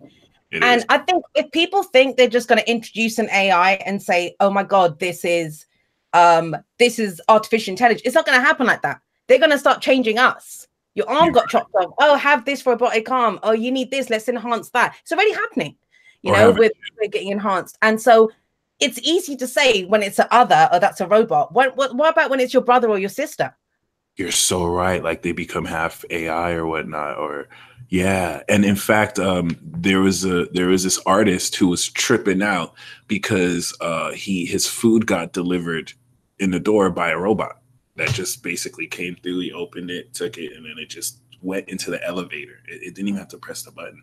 So yeah, but that would be a fascinating topic to come on. I'll see if when we do that talk, we could bring on some type of like nano tech engineer or someone in the field so we can get great info on that as well. I have a fixation on Elon Musk as well. So I have these people that I fixate on, and he's one of my obsessions as well, Elon Musk. Yeah. I got to see that Joe Rogan interview. I heard that was very amazing that they did. So yeah, this is definitely awesome. We had a nice viewer count. Let's close by pulling cards. I got my Oracle cards right here. I've got my tarot deck. Let's see. Which one should I'll use that one. Can we, if we pull one each, like for the signs? Yeah. And then we can combine. You can pull that first. I'd rather like combine the message like I do for my dailies. Does that make sense? So we'll each pull for the same sign, right? Yeah, for the same sign, and because the way I like to do it is make both of them into one message. Does that make sense? Let's do that. I'll pull first. Can we start for Aquarius, please, because it's their birthday and we go first. Let's do that. I'll pull the Oracle card first, and then you can integrate it with your tarot card pool. Excellent. Thank you. Beautiful. Nice. Aquarius moon, Aquarius rising. Happy birthday, by the way. This new moon is going to be extraordinary. We have, let me see what this is in the book. I don't always bring up the book, but okay, we have denial, which is, I just read the book right now, and it says like, you may not always get what you want, but I feel like it could also deal with someone who has denial around you. And what I'm picking up intuitively right now is denial of more of your intuitive aspects that might have, I'm getting it clearly. It's like some of you might have denied certain facets of yourself because your subconscious has imprinted that every time you've used it, it was met with rejection, it was met with pain, it was met with like shame. And so you're having to confront that facet of yourself in order to bring through again. So interesting that you said that, because the card that I got for Aquarius is strength. Nice. And it is that. I think for some people, it's the courage to deny something else. Like, you don't have to do this, Aquarius. You don't have to do this. It's okay to say no. I almost get the sense as well, because in that card that you had, the guy's reaching up for the fruit, right? Mm-hmm. So it's almost as if someone wants something from you and it's not ready, or you're not ready to do it yet. And it's okay to say no. Like, I'm not doing it, or I'm not getting it. And it's the courage to do that. For others, because there's loads of messages that come through, for some of you, it's going to be go for it again now. If you were denied it before, have the courage to go back. Because the fruit might not have been right before, but that doesn't mean it isn't. I've had a lot of messages come through about divine timing, that where the divine timing wasn't right before, it is now. You can go and get it now. That's beautiful. That's really beautiful. So Pisces next. Pisces moon, Pisces rising. Your new moon's coming up too. It's gonna be super magical. Yeah, I can't wait for that. We have meditation, not surprisingly. So this is outright saying, what I'm getting with this is like, yeah, meditate, Pisces, but you want to take the practice of meditation from just being something you do for an hour, a few minutes, to something that you're doing wakeful in every moment of your life. So it's interesting, because two cards popped out for Pisces. Obviously, Pisces, come on. You guys got the Queen of Cups and you got the Ten of Swords. So now think about this, right? The Queen of Cups, she's out of all of the Cups court cards, she's the one that loves the most unconditionally. She knows what love is. She has her heart in her sleeve. The depth of her love is amazing. Like the King of Cups, he doesn't always say how he feels, but with her, it's out there. That's her love is there for you. Now, what you're meditating on, just because that happened in the past, it doesn't mean it's going to happen again, Pisces. Take a moment, because it's hard. It's difficult to go back to the Queen of Cups. No matter how deeply she loves, it's difficult to love again when you've had 10 swords in your back. But that's a shadow. That's a memory. That's gone. It happened. And you won't let that happen again. And even if that does happen again, you'll know what to do with it. So I think that's what the meditation is on. Take a moment to just to understand, is that's happened in the past. It doesn't mean it's going to happen again. Beautiful. For Shannon, who asked, I'm pulling from the Wisdom of the House of Night by Colette Baron Reed. And Aries moon, Aries rising.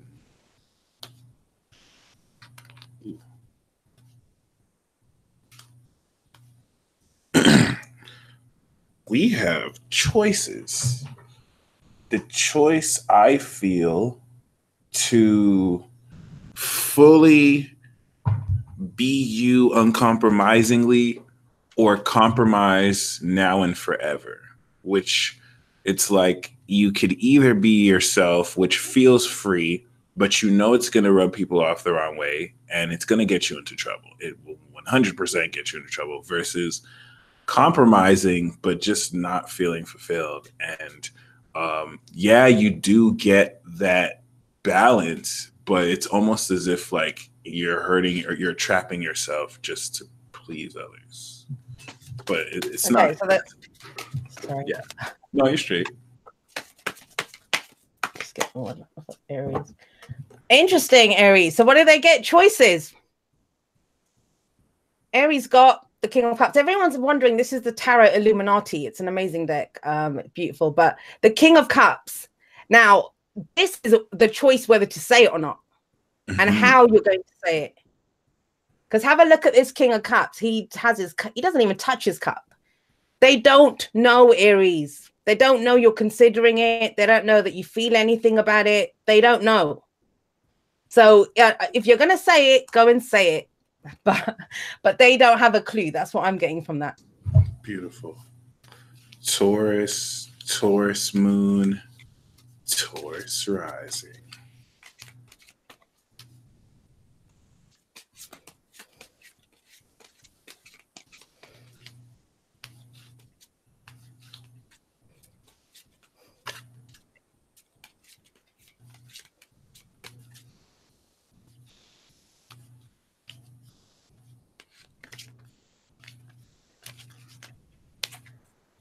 We have success. This is pretty self-explanatory. Congratulations.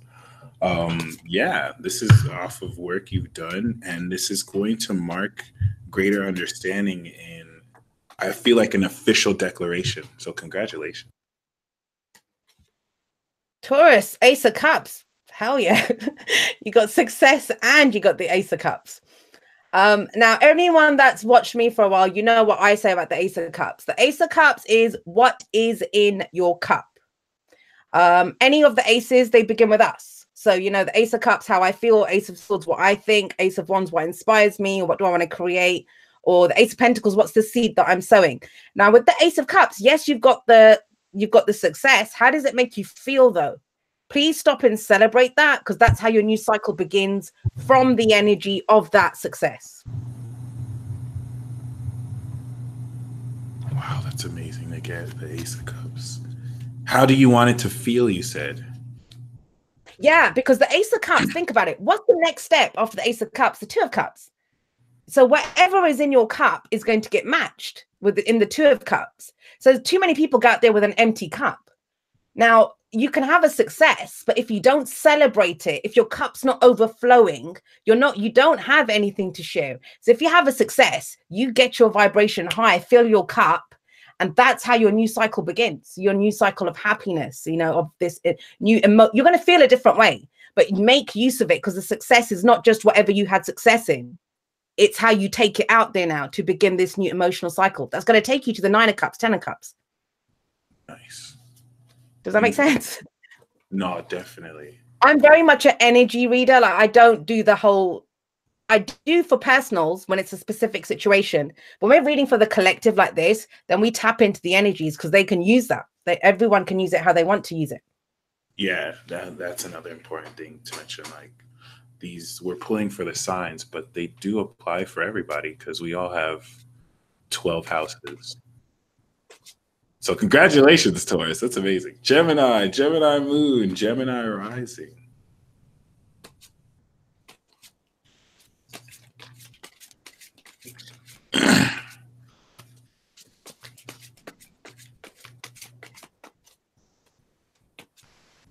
Bam.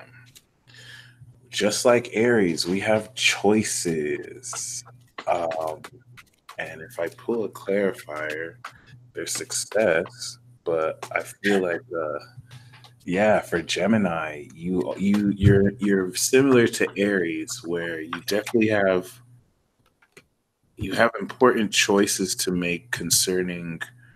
Whereas for Aries, it's more like compromise and what not to say. For you, Gemini, it's doing the right thing versus doing the quick thing. Especially when it comes to success, like making sure you implement the right integrity and you make the right choice. You're so amazing to say that, because look at the card that I pulled. That's exactly the message I got from them. They got the Emperor. Oh, wow. And I'm going to say this with love. Some of the people that I love the most are Geminis. And everyone knows 80% of the people I've dated are Geminis. I love Geminis, right? But Geminis, don't let it get to your head, first of all, that you've had that success. Don't lord it over anyone. You guys will do that. It'll be fun for 5 minutes, but then it will get you into shit for longer than that. So don't do that. But with the Emperor coming up here, this is about, yeah, you know, if you've got the success, the choice is now, don't keep doing what you did, because the Emperor can get stuck in, you know, what he knows. There's more information available to you. You don't have to get stuck in the old patterns of doing things. So let's take it in a different way. And just because you're successful, I kind of feel like with the Emperor, he doesn't ask other people. He's got advisors and stuff, but he won't ask them because he thinks he knows best, right? So I kind of get that. Just because you were successful with that doesn't mean there's not more out there so that can make you more successful. That's definitely hitting home for me. Thank you. Yeah, that's good to know. That's very good to know. Oh shit! You know what? I didn't even think. I didn't even think that you're the Gemini. I was thinking of my other Gemini friends as well. Yeah, no, it's still I'm taking that definitely to heart, because I feel like it's gonna speak on what's to come. I think we may not be aware of how big the success is. So, you know, for it to get to the head, it's very true. Cancer, Cancer moon, Cancer rising. But you guys do it from fun. That's the thing with Gemini. It's because it's fun. It's not even that you're trying to be mean or anything. It's just fun. Yeah. No, I totally agree with that. Like, and just to make sure, you know, to not push it too overboard. Cancer, we have focus. I see this as the sad card, but focus here is saying, especially with all this super intense Capricorn energy, you want to allow the Capricorn energy to focus towards each and every single person so you can pinpoint your psychic ability to cut right at what people need to feel or know, personally. Okay, I love the focus card. And if you you can see her, she's an archer on there. She's pulling back that bow. Mm-hmm. Like she pulls back. Now, part of that is, yes, let go, focus, have your intention, and then you have to release it. You have to release it. Now, for you guys got the 6 of Cups with that. Now, that is nostalgia and that is the past. And there's a number of things that come up. This, first of all, you've got the North Node. So you're not South Noding it. Trust me, Aquarius has had the South Node. That's when you deal with the past stuff. You're the future, guys. You're taking us into the future with your stuff, right? But this is not so much unhappy stuff. I would say how to focus. Think of a time in your past when you were truly happy, because that's going to help get your vibration up and you'll know what to focus on, because you can be that happy again. But you don't have to just have it as a memory. It's about creating future happy memories, if that makes sense. I'm all about the ancient future. So whatever happened in the past, get back in that vibration. But understand, because what a lot of people do is they think, oh, you know, the past happened, those were the happy days of my life. No, there's happier days coming. But that arrow goes backwards first, right? So you go back to revisit that happy memory, then use that to power it into the future. Got him. Amen. Oh, nice. That's very well said. Leo moon, Leo rising.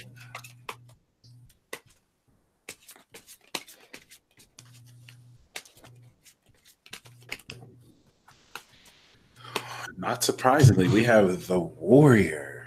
All right. So this is definitely not only advising you to roar and to like lead for a sense of warrior king, warrior queen energy. You have to be the leader that fights on the battlefield, leading people your way. And I also get the sense that you're going to inspire people to step up and to bring out their inner warrior. And I'm also getting that you want to apply this attitude towards everything you do in a way that doesn't make you militant and aggressive, but still alert and ready for anything. Okay, so I love that. The warrior, because I'm all about the warrior's path. Everyone knows when I pull that card on my dailies, I get so excited because I love the warrior card. You got the fool. You got the fool with the warrior. So now I'm going to tell you this, Leo. I know you guys tell a good story. I was raised by a Leo. My dad's a Leo son. This is not about, you're not going to inspire people to be warriors by telling them what to do. There's not a time for that. You're going to show them. You're going to be the fool. You jump off the cliff, they're going to jump off that cliff too. But you need to show them. That's where your faith has to come in. So show us, Leo. Show us how it's done. Don't tell us how it's done. Show us how it's done. Amen. Virgo moon, Virgo rising. Ooh, okay. Looks like choices wanted to come out again too. But we have vision, Aphrodite, and I feel 100% this vision is coming from Neptune opposite your suns or moons or risings, and it's a vision that is so amazing. I just got texted by a Virgo right now. But yeah, this vision I feel is more so, I think for many of you Virgos, like you'll be seeing people and like a spiritual vision about them will come through. It's like there's their physical self, but their spiritual etheric side will show itself to you, and you'll be getting visions about people and situations as well. All right, let's see. I haven't done Virgo yet, but Virgo, you guys always take a minute, I swear. All right, I'm going to have to get you guys another one. Virgo. Now, that's an awakening. When you're getting visions and you're getting the tower, that is an epiphany. That is an aha moment. But we'll get you one more to see what that was about. I swear, it had to be Virgo that gets tower. Yeah, not even surprised. Right? No, not at all. All right. Oh, wow. Okay. Guys. So, all right. The vision with the tower, this is lightning quick. This is an epiphany that's coming in. It's going to strike you so hard.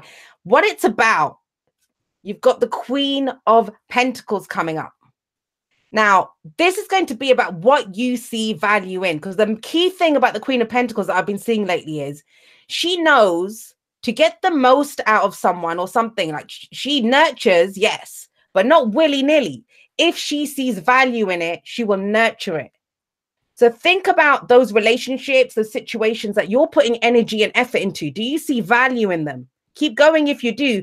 But I feel like there is a vision of an epiphany coming in, which is just going to open your eyes. It's going to be like that. It's going to open your eyes about this. Nice. Libra sun, Libra moon, Libra rising. Let's see.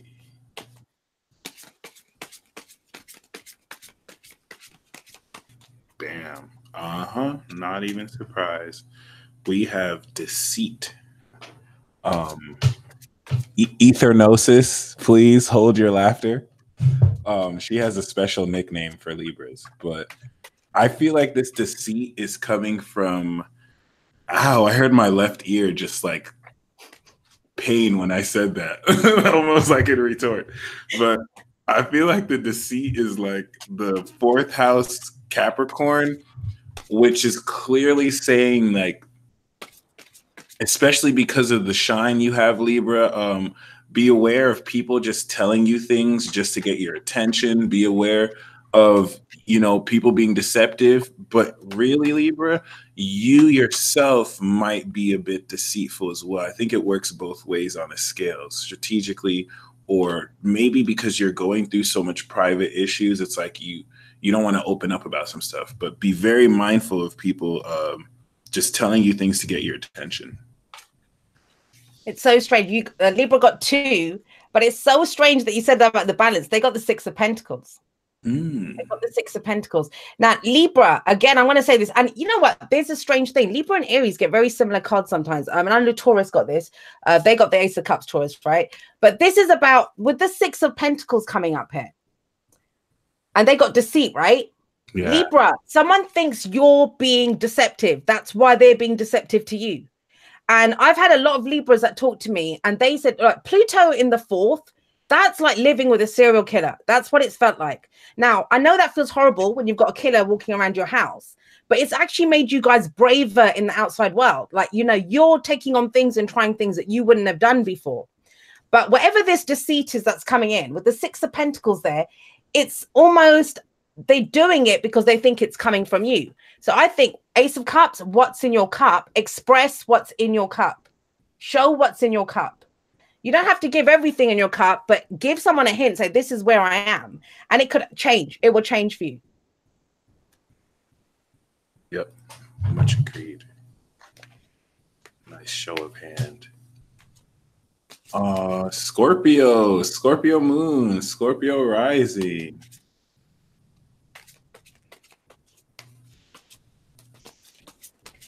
I got complicated, which I feel is like the essence of Scorpio. Complex, complicated. And I'm really feeling this heavy with you too. It's like Scorpio is genuinely not wanting to be complicated, but they're in a very complicated situation where I think it's regarding around opening up, like the King of Cups, like opening up with something, but they know if they open up about it, it can make the situation worse. So it's like the time, it's pretty messy, and the timing has to be right because you don't want to inadvertently be projected that you're doing something when you're trying to help. So it's like you're damned if you do, damned if you don't, in a certain way. First of all, Scorpios, I know a lot of Scorpios that are messing with Gemini. So if you're with a Gemini, you've got the Lovers. We've got 2 cards, actually. You've got the Queen of Pentacles as well with this. Now, I kind of feel like with that complicated card, there are things that are complicated right now for you, Scorpio. And you're hoping to get more information before you go for your love. Whether that's a job, a relationship, whatever. We don't just count love as relationships, for whatever it is.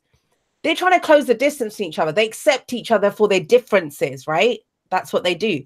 But I'm sorry, with that complicated card, it's saying there's no more information available for you right now.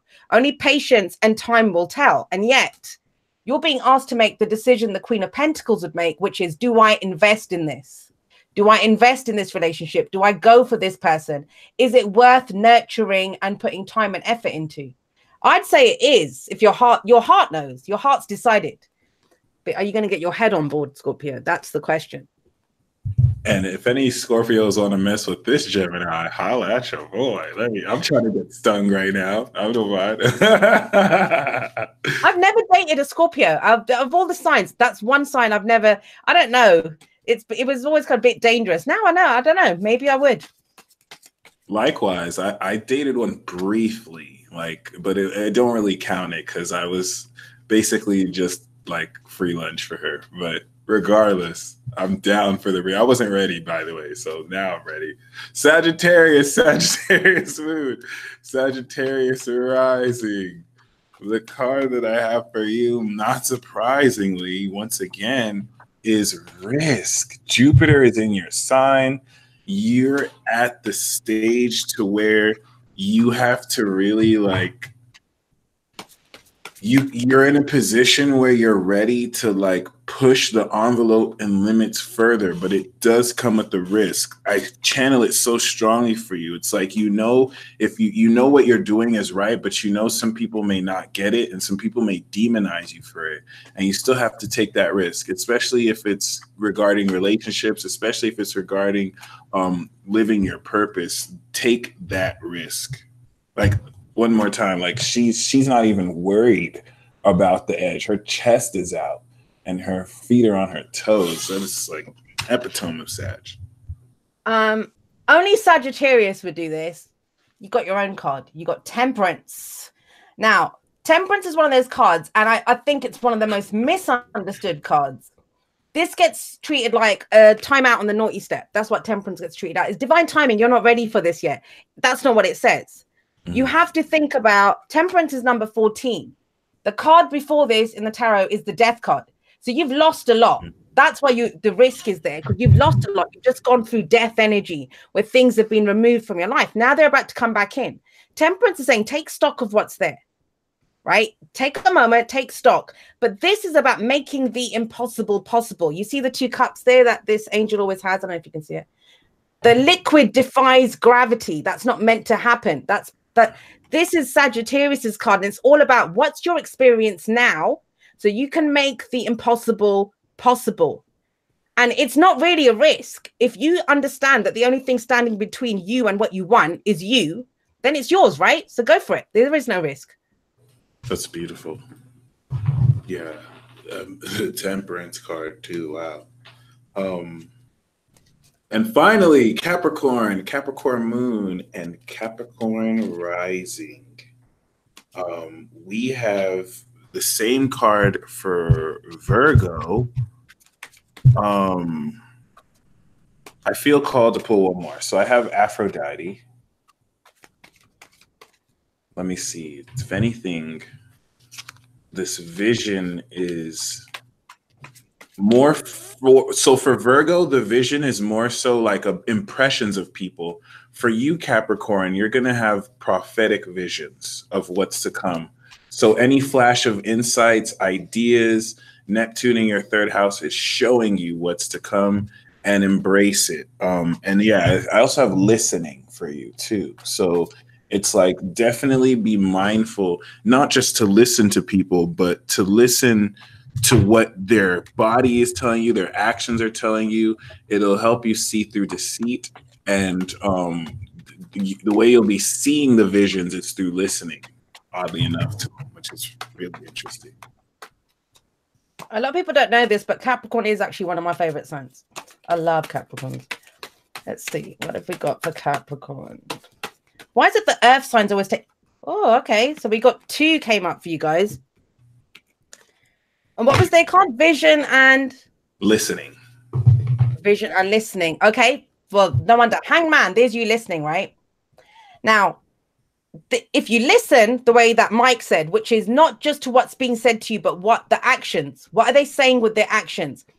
It's going to turn your perception of it upside down. And I don't think it's for a negative. I think it's for a positive, because we have strength coming up with this, which is courage. This is endurance. So for some of you, you'll see a reason for why to stay in something. For others of you, it's the courage. It's going to give you the courage to do something. Like, you might not have felt like you could, because this is stuck in limbo, right? With the hanged man. But this, because there's a sacrifice involved when the hanged man goes like this. So this is going to show you something with that vision, listening. There is information coming in around this.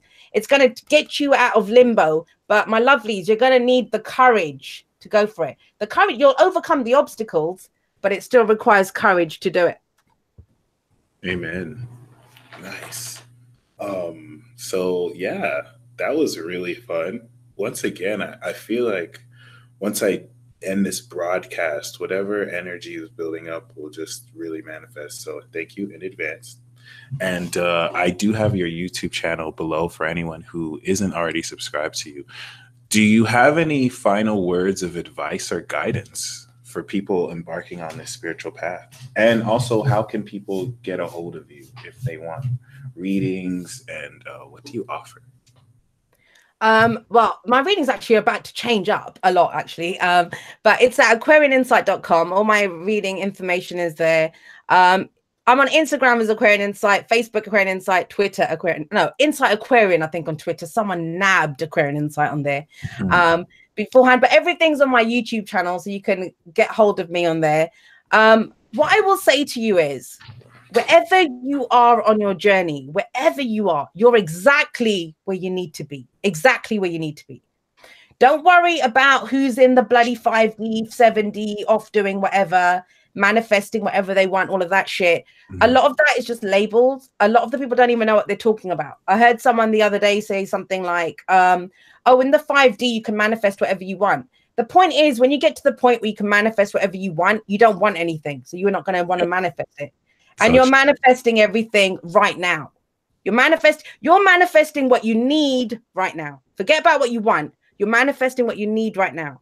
So you have everything that you need in this moment to take that next step. So just do that. Just trust yourself. Don't listen to other people. Even me, even Mike, we talk from our own experience. We're sharing our stories, but you guys are living your story, and never forget that. Awesome. And nice, perfect, beautiful. Thank you so much once again for joining us. Thank you guys in the live chat. This was dope. I think it's because Saturn is opposite like my moon energy. That's like the etheric heaviness. So I'm grateful for it. And yeah, like Philip said, the substance is in the journey, the inner journey, heart side emoji. And yeah, you guys stay blessed. And until next time, peace out, y'all. Thank you once again for joining us. And for sure.